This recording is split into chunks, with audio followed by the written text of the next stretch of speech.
Hi guys! Good morning! Welcome back po dito sa Gandara SRU channel for Showbiz Update. Andito na naman nga po akong muli nagbabalik.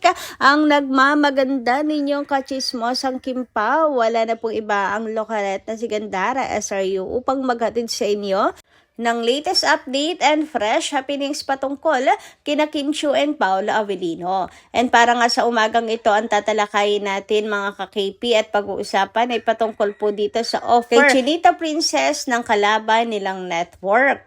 Ano kaya yan? Bakit kaya si Kim ay sinusulot ng ibang network? Anyway, bago tayo mag-start sa mga di pa nakaka-subscribe sa ating channel, maaari lamang na pindutin po ninyo ang subscribe button at notification bell natin na nariyan sa baba upang kayo po ay maging updated at ma-notify tuwing may bago tayong chika at balita hinggil sa Kim Pao. Basta mga balita na may kinalaman kina Kim Chiu and Paolo Avellino, sagot na nga po natin yan. So, unahin na nga po natin pag-usapan para sa umagang ito ang ratings ng The Alibay na iniisip na isa sa dahilan kung bakit po biglang binago ang time slot nila Kim and Paolo. So, grabe naman nga yung ginawa nito kina Kim and Paolo, ano? Kaya naman yung ibang mga fans talagang nagwawala at may kanya-kanyang opinion hinggil po sa ratings. Sabi dito, actually successful naman ang The Alibay sa online streaming. And nag-uumpisa pa lang naman, kaya kumukuha pa sila ng viewers. Pero kung storyline ang pag-uusapan, ang ganda ng The Alibay and sobrang husay ng mga cast. Totoo yan. Kung magpo-focus lang po talaga sila sa story, may ibubuga po ang The Alibay at hindi po pipitsugin. Hindi po pahuhuli ang The Alibay. Napakaganda ng istorya. Ang gagaling po ng mga cast doon. Yung mga kasama nila Kim and Paolo, mga veteran actors and actress. Ang ganda rin ng pagkakagawa, as in hindi po tinipid. Kaya naman napakalaki po talaga ng potensyal nitong The Alibay. Siguradong puputaktihin to Di ko lang magets bakit nagmamadali silang alisin ang The Alibay sa first lot. Tapos ang pinalit pa po nila ay yung project po ni Gerald. Kaya parang nakaka-insulto, 'di ba, mga ka-KP? Anyway, sabi pa dito, mas importante ang ratings. Okay, babawi. Sabi, mas importante daw ang ratings. Okay, babawi ang The Alibay, lalo na kapag nag-start na ang bardagulan. Nasa second week pa lang. Huwag magbunyi na natatalo sila sa ratings.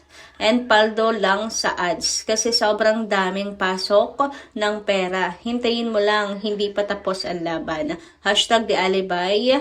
Ayan, connivance. Yun na nga mga kakipi Excited tayo for the second week. Kasi andyan na, may init na eksena, magagandang eksena. Pero wala Bigla tayong sinipa Bigla tayong inalis mga kakipi. So paano pa natin patutunayan na ang The Alibay ay deserve ang prime time slot, ang 8 p.m. slot na nakakaloka. No, pero ganun pa man, patuloy pa rin po at patunayan pa rin natin. Mas lalo ata po nating dapat patunayan na mali po sila sa naging desisyon nila na baliwalain ang Kim Pao. Mas lalo nating patunayan na nagkamali sila na ang The Alibay ay worth to watch at napakaganda ng story. And yan, hindi pa talaga tapos ang laban, maghintay lang sila. Anyway, sabi naman dito, ginagamit na naman si Kim Chiu para paingayin ang upcoming show ni X. Ginagamit ang Kim Pao, sinisiraan ang The Alibay para daw sila sa first lot. As if naman, knave kami sa magalawang eto ng showbiz. Kaya nga, panay po ginagamit si Kim Chiu. Bakit ganon sila kay Kim? Kung di gagamitin, panakip butas, nakakalungkot mga ka-KP na para bang si Kim ay hindi po A-lister ng ABS-CBN kung ganyan po ang kanilang ginagawa. Biruin niyo yun, bigla po siyang sinipa, tinanggal, hindi man lang pinatapos ang The Alibay o di kaya patagalin man lang ng 1 month. Just as in 1 week lang. na para bang wala po silang pagpapahalaga sa kanilang artist na nagbigay po sa kanila, nagdala po sa kanila ng pera. I mean, kapag wala ka ng pakinabang, wala na, sipa na lang, gano'n na lang po ba yun mga kakipi? Ano kayang say dito ni Direk Loren, ano po mga kakimpaw? Alam kaya niya? At isa rin siya sa nagdesisyon na alisin po ang The Alibay sa prime time, sa first light. Nakakaloka. Pera-pera na lang ba talaga dito mga kakipi? Kung sabagay, showbiz nga naman. Ay, kung sabagay, matagal na rin naman tayong prepare. Ang showbiz, ganyan talaga. Hindi mo alam. Bukas, bigla ka na lang maglaho, mawala. Kaya, talagang dapat pagbutihin po ang business ni Chinita Princess para may fallback kung sakali man. Ganun talaga ang laro ng show business Anyway, sabi dito, so kinukuha at ino-offeran pala ng ibang network si Kim Chiu, kaso loyal yan. Ipakolab nyo na lang para makawork ibang actor o actress nyo. May pag-asa pa. Tapos yung ex niya gusto din siya kunin for project. Kaso binasag nga, ayaw paggamit niya. Highs in demand, ate ko. Kinukuha. Siguro nakikita nila na si Kim ay pinapabayaan.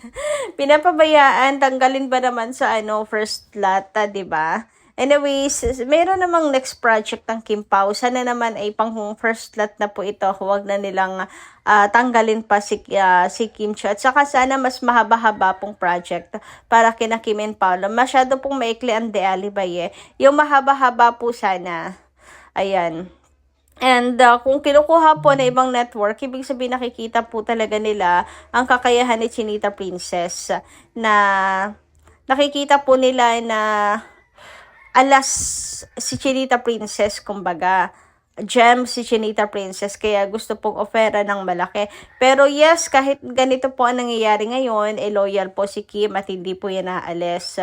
So collab nga maaari po nilang gawin, pero I don't know kung papayag din si Kimi.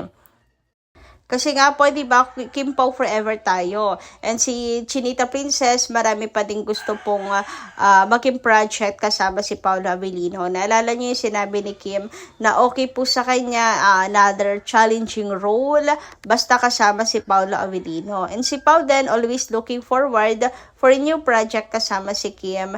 Yung mga bagay na hindi pa niya nagagawa kasama si Kim, lagi niya sinasabi na pinag-uusapan nila ni Kim, ano kayong maaari pa nilang ibigay, para po sa mga fans, ganyan. So, I don't think din napapayag si Kim basta-basta sa collab, lalo na kung ex po ang magiging kapartner, di ba mga kakimpaw?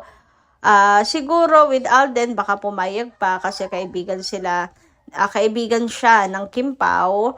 Pero sa ngayon, wala akong nakikitang dahilan para pumayag si Kim kasi okay naman silang dalawa ni Paolo Avellino. May next project pa po sila and sana, wag naman po nilang ratuhin po si Kim na parang hindi nila A-lister si Chinita Princess, 'di ba? Yung pagsipa po ng The Alibay talagang ang dami nagwawala ngayon at hindi po nila masisisi ang mga Kim Pao fans. Nagsabi na nga ang mga KP na maghahalo ang balat sa tinalupan talaga pag nagkataon. Talagang #boycott. Talagang magtatampo ng maigi ang fans. Ano ba ang dahilan? Di sana hindi na lang nila nilagay po sa first lot ang The Alibay kung ganun lang din na aalisin po nila ng basta-basta. Or sana nung in-announce po nila, sinabi nila for pansamantala lang, 1 week lang ang The Alibay sa prime time. 1 week lang ang The Alibay sa 8 p.m. Mas maganda siguro, mas maigi pang ginawa po nila, hindi na dinelay itong Blood versus Duty na yan. At yun na lang talaga ang kanilang inilagay para walang hinanakit sana ngayon, di ba? Sila rin naman ang may kagagawan kung bakit po nanghihinakit ngayon ng mga fans. Hindi naman nagkulang ang mga KP sa pagsuporta. So, ayan, sana mapatunayan lang po natin, mga ka-KP. Ngayon tayo kailangan ng Kim Pao. Patunayan po natin na nagkamali po sila sa kanilang move na ginawa na itsyapwera po ang Kim Pao. So, yun lang po muna ang ating update ngayong gabing ito. Maraming salamat po sa inyong pakikinig. And kita-kits po tayo muli sa mga susunod pa natin, chika. Maraming salamat at ingat po kayo palagi.